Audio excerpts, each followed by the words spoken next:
थे, अरे ये पूरी दुनिया जीत के भारत में आके हार गए। सिकंदर, अलेक्जेंडर, और इतने बड़े ज्ञानी थे, हमारे इंडिया में साधु से मिल गए। साधु ने बस छोटा सा ज्ञान दिया, जीत कर क्या करोगे भैया, एक हमारे लिए सुई लेते आना ऊपर, हमारा कपड़ा बहुत फटा, मर के जाएंगे ऊपर, वहां से लेंगे। उनसे ले नहीं गया, उसी को इतना ज्ञान दे दिया, उससे उनको क्या हुआ, हार्ट अटैक आ गए, बहुत बुरी मौत भरे थे सिकंदर। ठीक है, क्योंकि हमारे भारत के अंदर क्या था, भारत जो देश है ये क्या है, ज्ञान का क्षेत्र है। क्या है, ज्ञान का क्षेत्र।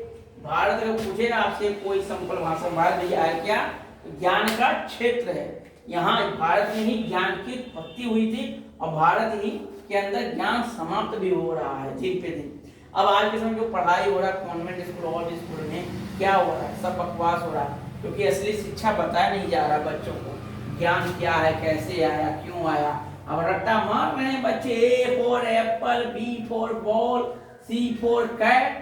अरे भैया ऐसे दुनिया थोड़ी ना चलेगा, ये तो कुछ घड़ी का वेट है, इसमें हम भौतिक जीवों को जी सकते हैं, गाड़ी घोड़ा खा सकते हैं। अरे भैया अध्यात्म की तरफ भी मुड़ना पड़ता है। जीवन का उद्देश्य जो होता है, धर्म कर्म अर्थ मोक्ष, धर्म तो का पता नहीं है, कर्म का तो कुछ ठिकाना नहीं, बस अर्थ पढ़ाया जा रहा है भैया, अर्थ पढ़ाया जा रहा है। लो भैया पैसा कमाओ, डकैती डालो, लूटपाट करो, भ्रष्टाचार बढ़ाओ, लेकिन अर्थ कमाओ, और उसके बाद मोक्ष कोई पता नहीं, मोक्ष का ज्ञान कोई देता नहीं है कि भैया जब हम धर्म कर लेंगे, कर्म कर लेंगे, और जब हमें अर्थ आने लगेगा, वो अर्थ का उपयोग कहाँ करेंगे ये नहीं कोई बताता। फिर वो क्या करते हैं, मोक्ष तक जाते नहीं है, फिर वो अपना स्वयं का अधर्म करके नाश कर लेते हैं, जीवन क्या कर लेते हैं, नाश। तो कहाँ पहुंच जाते हैं, पब में, बार में, डिस्को में, पूरा पैसा 80-80 लाख, 1-1 लाख, 2-2 जो बड़े बड़े कंपनियां हैं, जो बड़े बड़े लोग हैं, जो पैसा कमा रहे हैं, पैसा क्या करें, कमा रहे हैं, और उसके बाद उसका उपयोग क्या करें, पबजी खेलने में लगा रहे हैं, ठीक है, दारू पीने में लगा रहे हैं, सट्टाबाजी कर रहे हैं, यही सब है जीवन का अवगत। और फिर में बाद में क्या हुए, और टांग को हॉस्पिटल जा रहे हैं, तो क्या हुआ भैया, इनका किडनी फेल हो गया, लीवर फेल हो गया, सांस नहीं ले रहा, धड़कन में जाम हो गया, फेफड़ा काम नहीं कर रहा है, आंखें खुली रह गई, सब कुछ फटा रह गया। क्यों, तो ज्ञान ही नहीं पता, ना उन्होंने धर्म समझा, ना ही कर्म समझा, केवल अर्थ के पीछे भागते गए, धन के पीछे भागते गए, धन के पीछे भागते गए, और धन क्या किया, सर्वनाश कर दिया। धन कहाँ रुकता है, आप समझो, धन जो धन होता है, धन किसके पास होता है, ज्ञान के पास। किसके पास होता है, ज्ञान, ज्ञान के पास ही धन रुकता है। केवल कोई धन कमा ले, ज्ञान ना हो तो क्या करता है धन, उसका सर्वनाश कर देता है, क्योंकि धन ज्ञानी के पास होता है, और ज्ञानी कभी धन के पीछे नहीं भागते। ज्ञानी जो होगा धन के पीछे कभी नहीं भाग सकता, क्योंकि उसे पता जीवन का उद्धार नहीं होने वाला है। धन केवल क्या है, एक संयोग है जिसके वजह से हम भौतिक सुखों का आनंद ले सकते हैं। अब हमें कोई बता दे भैया, धन से कोई मौत खरीद सकता है, कोई जीवन, कोई सुख, कोई दुख नहीं खरीद सकता।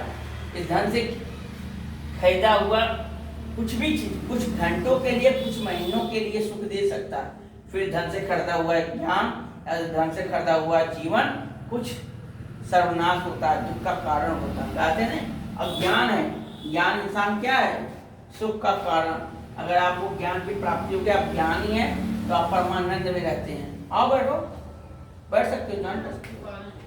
हाँ अच्छा, तो धन क्या है, धन जीवन का उद्देश्य है, ठीक है। उद्देश्य केवल किसका होना चाहिए, ज्ञान का। किसका उद्देश्य होना चाहिए, ज्ञान जीवन में। तो धन केवल उपयोग का वस्तु है, अज्ञान क्या है, जीवन का सार है, ठीक है। अब आप लोग समझ रहे अगला चैप्टर, वेद आया कहां से, ये समझने वाली बात है आप लोग को। हमने क्या बोला, ईश्वर का ज्ञान है, ईश्वर कहां से आया, ज्ञान कहां से आया, तो ईश्वर ने अपने ज्ञान को समाधि में, यानी कि जो योग करके जो समाधि पहुंचे, वहां से इनको बताया गया। वेद में क्या क्या चीज है आपको बता दिया। वेद में आपको चिकित्सा पद्धति है, आपका भूगोल है, शास्त्र है, मैथ है, विज्ञान है, ठीक है, शब्दकोश है, व्याकरण है, निरूपण है, छंद है, जितना भी सृष्टि में ज्ञान है सब वेद से निकला। जितना भी आविष्कार हो रहा है वो सब वेद से हो रहा है, ठीक है। अब यहाँ पे हम लोग समझेंगे ये श्रुति क्या होती है। वेद को बहुत लोग श्रुति बोलते हैं, वेद को क्या बोलते हैं? श्रुति। श्रुति मतलब वो क्या होता है? सुनना। श्रुति मतलब सुनना। श्रुति सुना कौन? ये भाई क्वेश्चन है, सुना कौन?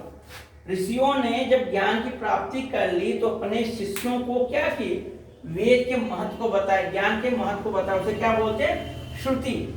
अब यही जो श्रुति होता है, जो सुनना होता है, ठीक है, क्या होता है?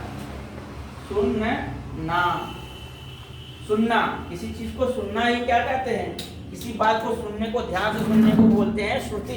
कोई भी बात हो, आपके घर में हो, कचहरी में हो, थाना में झगड़ा मारपीट कुछ भी हो रहा हो, अगर जो बड़े ध्यान से सुनते ना, उसे श्रुति कहते हैं। और आज के समय लोग क्या कहते हैं बच्चों को?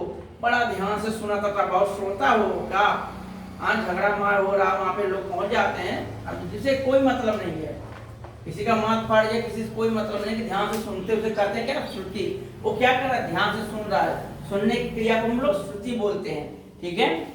तो गुरुओं ने क्या किया, ऋषियों ने क्या किया? अपने प्रत्येक शिष्य को वेद के बारे में बताया, उसी को श्रुति कहा जाता है।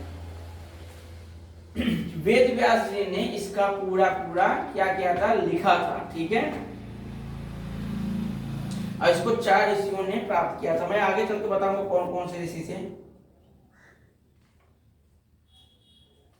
संस्कृत भाषा में वेद बोला जाता है वेद को, तो हम आपको बताएं श्रुति। अब बताइए, श्रुति तो हम समझ लिए। अब हमसे कोई पूछता है सर श्रुति हम जो सुन लिए हैं, तो सुनने के बाद याद कैसे करेंगे? याद करने की प्रक्रिया को क्या बोला जाता है? स्मृति। क्या बोला जाता है? स्मृति। जो याद रख सके। श्रुति मैंने सुनना, स्मृति मतलब